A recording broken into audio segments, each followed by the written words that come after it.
Let's focus on who can restore a wrecked life.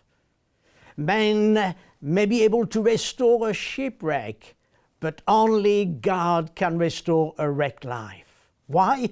Because what is impossible with man is possible with God, as we are told in Luke chapter 18 and verse 27. If you were to explore the bottom of the seabed, you would discover many shipwrecks, boats that may have been destroyed during wartime or by tragic accident, or maybe caught in destructive storms. However, there is more wreck on land than there is in the depths of the sea, and that is human lives. Why human wreck? Well, let's first understand the definition of a wreck. Something that has been badly damaged, destroyed, or someone who has suffered ruin and dilapidations. I believe that sadly, in this broken world, there is more human wreck, and many even use that expression. I feel like a wreck. My life is just a wreckage. In other words, what they are saying, they feel totally hopeless. But we know that sin is the cause of our broken world. For without Christ there is no hope. For sin, which means missing the mark, has caused man to miss his or her ultimate purpose here on earth and has suffered its consequences. Here is what Scripture tells us. All have sinned and come short of the glory of God, Romans 3:23. No one is righteous, no, not one, Romans 3:10. Therefore, just as sin has entered the world through one man, and death through sin, and this is the way death came, Romans 5:10. Yes, man became a wreck through disobedience because, as Ephesians 2 and verse 1 remind us, we are dead in our trespasses and sin. But be encouraged, for there is hope, and that means there is a joyful expectation of something good is about to happen. Scripture tells us in 2 Peter chapter 3 and verse 9 that God's desire is not willing that any should perish. And because of his extravagant love for all, he made a way to restore humanity by coming to seek and save that which was lost. In other words, he restored our wrecked life out of despair and eternal damnations. So let's look at three types of wreck and see how Jesus himself dealt with them during his life here on earth. Number one, only Jesus is able to restore completely any moral wreck. John chapter 4 tells us of a woman at the well who came to draw water and then had an amazing encounter with Jesus to experience a total life transformation, which led to the first recorded revival in the gospel. Just as Jesus did not judge her because of her lifestyle, nor will he judge you. You may say, David, but if you knew what I've done, you would understand that there is no hope for me. You may be like this woman, thirsty for true satisfaction. Well, come to Jesus, and he will quench your thirst like no other one can, and totally restore your wrecked life.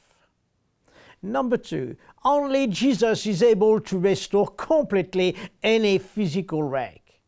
In John chapter 5, we have the account of a man who was a physical wreck, paralyzed for 38 years.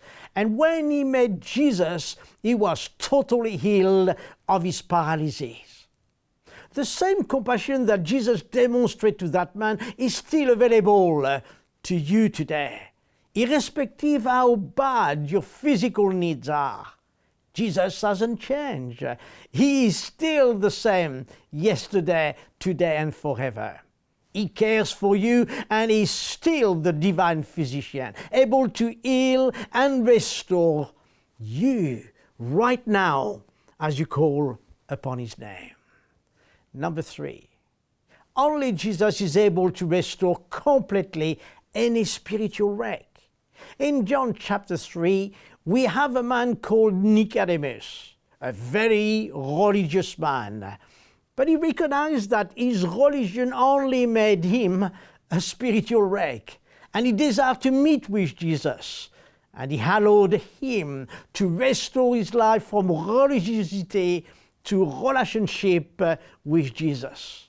You see, religion are man's search for God. The gospel is God's search for man.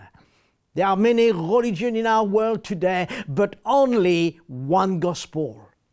You may be very religious, but that doesn't make you a born-again Christian no more than living in a garage makes you a car. If you haven't yet experienced this new birth that Nicodemus discovered, let me encourage you to do what he did. Come to Jesus as you are. Leave your religiosity aside and start a relationship with Christ, and your life will never be the same again. You'll experience not just life, but life to the full, just as Jesus promised in John 10:10. Let me conclude with the story of the Mary Rose, which was the ship of King Henry VIII. In fact, it was his favorite ship, which sank in 1545 before his own eyes as it was leaving Portsmouth Harbour. A search for the wreckage started in 1965. Then it was identified in 1971 and lifted up in 1982. The Mary Rose is now located within Portsmouth's historical dockyard and attracts many visitors every year. The wreck has not been restored, but conserved as it was found. However, man could restore the Mary Rose to its original beauty, like he can restore many things, but only God can restore completely a wrecked life. For what is impossible with man is possible with God. Whatever wreck you may feel that you are, should it be moral, physical, or spiritual, let me tell you that there is a true hope for you today. Jesus is faithful, able, true to his word, and a real hope in time of need. So come to him now and watch this space. God bless you.